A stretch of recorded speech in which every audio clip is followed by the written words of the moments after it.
नमस्कार भवतः स्वागतम। आज हम पढ़ रहे हैं कक्षा 8 की संस्कृत की पाठ्यपुस्तक रुचिरा भाग 3 का पंचदश अर्थात 15वां पाठ। पाठ का नाम है प्रहेलिका अर्थात पहेलियाँ। पहेलियाँ मनोरंजन की प्राचीन विधा है। ये प्रायः विश्व की सारी भाषाओं में उपलब्ध है। संस्कृत के कवियों ने इस परंपरा को अत्यंत समृद्ध किया है। पहेलियाँ जहाँ हमें आनंद देती हैं, वहीं समझ बूझ की हमारी मानसिक व बौद्धिक प्रक्रिया को तीव्रतर बनाती हैं।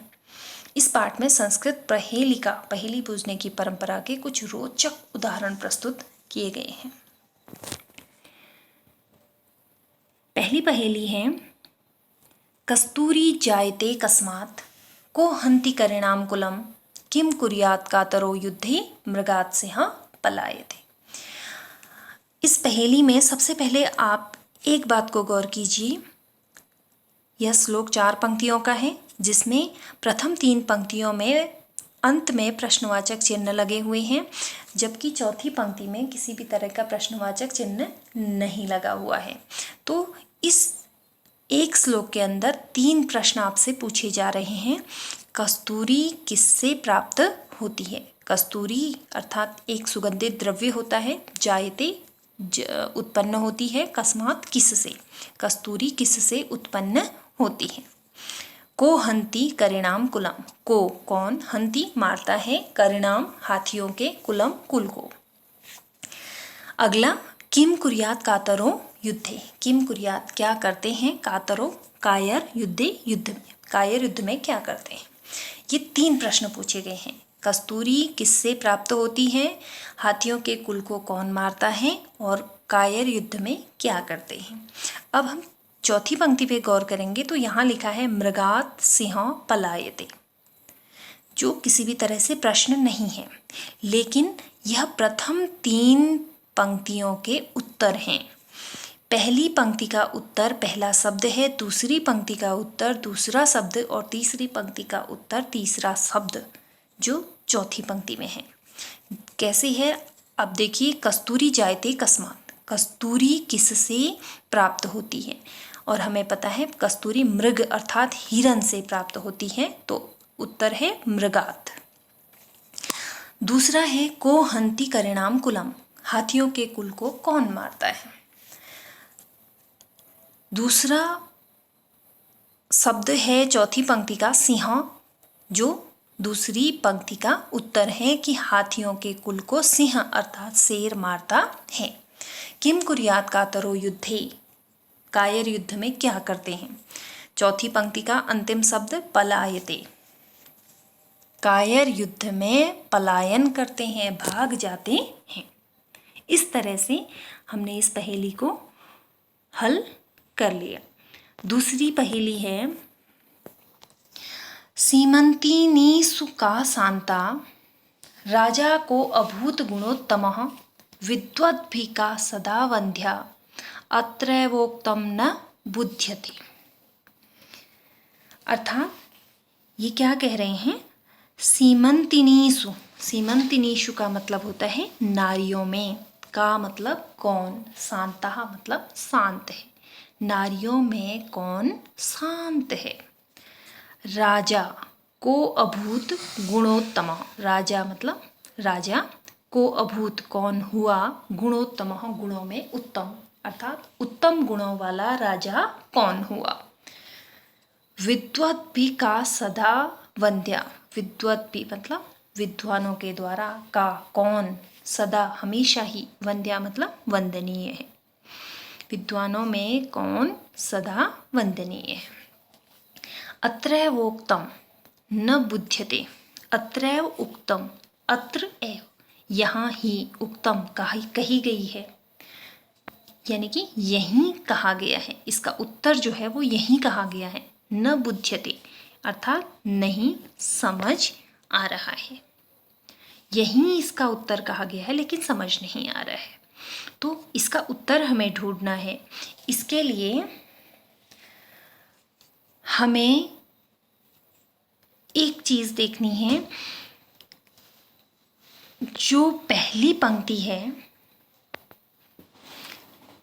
वो उसका जो पहला अक्षर है और जो आखिरी अक्षर है उनका मिलान करके हमें इसका उत्तर ढूंढना है।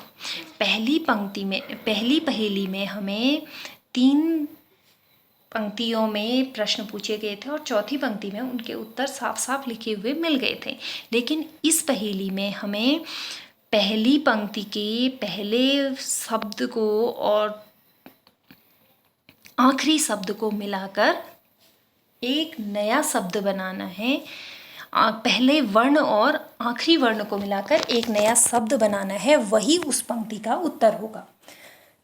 और इस पहेली में भी प्रथम 3 पंक्तियों में ही प्रश्न पूछे गए हैं और अंतिम पंक्ति में केवल यही कहा गया है कि यही इसका उत्तर है, लेकिन समझ में नहीं आ रहा है।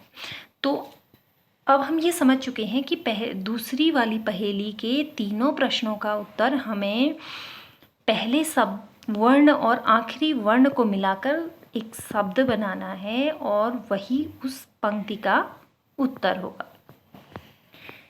हमने पहली पंक्ति में देखा था नारियों में कौन शांत है, तो पहला वर्ण है इसका सी और अंतिम वर्ण है ता, इस तरह से सीता। नारियों में शांत सीता है। दूसरी पंक्ति राजा को अभूत गुणोत्तम, कौन उत्तम गुणों वाला राजा हुआ, तो इसके लिए भी हम रा और अंतिम वर्ण मह को जोड़ के रामः अर्थात राम उत्तम गुणों वाले राजा हुए। तीसरी पंक्ति विद्वानों में कौन सदैव वंदनीय है, तो वी पहला वर्ण और अंतिम वर्ण ध्या लेकर हमने विद्या बनाया और जो विद्या है वह विद्वानों के द्वारा हमेशा ही वंदनीय है। इस तरह से हमने इस पहेली के तीनों प्रश्नों का उत्तर इसी पहेली के बीच में ढूंढ लिया। अगली पहेली है कम संजघान कृष्णः का शीतलवाहिनी गंगा के दारपोषण रताः कम बलवंतम न बाधते शीतम। कम कौन, किसने, संजघान मारा, कम किसको, संजघान मारा, कृष्ण ने किसको मारा, का कहाँ, शीतल वाहिनी शीतल बहने वाली गंगा, शीतल बहने वाली गंगा कहाँ है, के कौन, दार पोषण रता, दार अर्थात पत्नी के पोषण रता पोषण में लगे हुए हैं। कम कौन, बलवंतम बलवान है, न बाधते सीतम, न अर्थात नहीं, बाधते अर्थात बाधा पहुंचाती है, सीतम ठंड अर्थात किस बलवान को ठंड बाधा नहीं पहुंचाती है। तो यहाँ पर चारों पंक्तियाँ 4 प्रश्न पूछ रही हैं और हमें उत्तर इसी पहेली के अंदर मिल जाना है, लेकिन वह अन्य तरीके से मिलेगा। जिस तरह हमें पहली पहेली में मिला, जिस तरह दूसरी पहेली में मिला, उस तरह न मिलकर इसमें किसी अन्य तरीके से हमें उत्तर मिलेगा। तो सबसे पहले हम पहली पंक्ति को देखते हैं। कम किसको, संजघान मारा, कृष्ण ने, कृष्ण ने किसको मारा। अब इसका उत्तर हमें पहली 2 वर्णों को मिलाकर ढूंढना है। जैसे कम धन सौ, कंस, कृष्ण ने किसको मारा था, कंस को मारा था। तो पहले वर्ण और दूसरे शब्द का पहला वर्ण मिलाकर हमने बनाया कंस और यही इस पंक्ति का उत्तर है। कृष्ण ने कंस को मारा। दूसरी पंक्ति का शीतल वाहिनी गंगा, शीतल बहने वाली गंगा कहाँ है, कौन है। तो शीतल बहने वाली गंगा कौन है, पहले 2 वर्णों को मिला के काशी, काशी में हमारी शीतल बहने वाली गंगा है। अगला है के कौन, दार पोषण रता, पत्नी के पोषण में लगे हुए हैं। तो पत्नी के पोषण में लगे हुए कौन हैं, अब केदार, केदार अर्थात किसान, किसान इसका उत्तर है। कम बलवंतम न बाधते शीतम, कौन बलवान है जिसे ठंड बाधा नहीं पहुंचाती है? तो इसके पहले दो वर्णों को मिला देंगे। कंबल, कंबल वाला व्यक्ति है जिसे ठंड बाधा नहीं पहुंचाती है। इस तरह से हमें इस पहेली का उत्तर पहले के वर्णों को मिलाकर मिल जाता है। अगली पहेली है आपकी, वृक्षाग्रवासी न च पक्षिराजः, त्रिनेत्रधारी न च शूलपाणिः, त्वग्वस्त्रधारी न च सिद्धयोगी, जलम च बिभ्रन्न घटो न मेघः। तो इसमें पूछा जा रहा है वृक्षाग्रवासी, वृक्ष के भाग में वास करने वाला है, न च पक्षीराज, लेकिन पक्षीराज नहीं है अर्थात गरुड़ नहीं है। पेड़ के आगे वाले भाग में निवास करता है लेकिन गरुड़ नहीं है। त्रिनेत्रधारी न च शूलपाणि, त्रिनेत्रधारी तीन नेत्रों को धारण करता है यानी कि तीन आँखों वाला है। न च शूलपाणि, लेकिन शूलपाणि नहीं है। शूलपाणि अर्थात हाथ में त्रिशूल को धारण करने वाले अर्थात शिव नहीं है। शिव जी की तीन आंखें होती हैं, तो ये कह रहे हैं कि तीन आंखों वाला है यह, लेकिन यह शिव नहीं है। त्वक वस्त्रधारी न च सिद्ध योगी, त्वच वस्त्रधारी त्वचा के वस्त्र को धारण करता है यानी कि वस्त्र इसके कैसे त्वचा के हैं। न च सिद्ध योगी, लेकिन यह कोई सिद्ध योगी नहीं है। जलम च बिभ्रन्न, जल को बिभ्रन्न अर्थात धारण किए हुए हैं। न घटो न मेघ, न ही यह घड़ा है और न ही यह बादल है। तो यह कौन है? अब इस पहेली का उत्तर इस पहेली के भीतर नहीं छिपा हुआ है, इसे हमने अपने विवेक से बताना है। तो इस पहेली का उत्तर है नारियल। कैसे है? वृक्ष के आगे भाग में निवास करता है,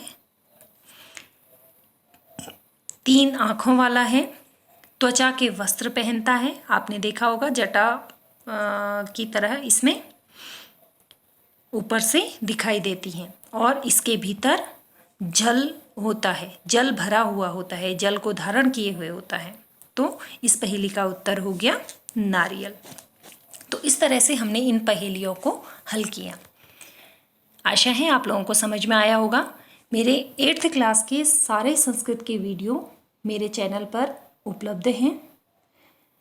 पाठ को समझने के लिए मेरे चैनल को ज़रूर विज़िट कीजिएगा।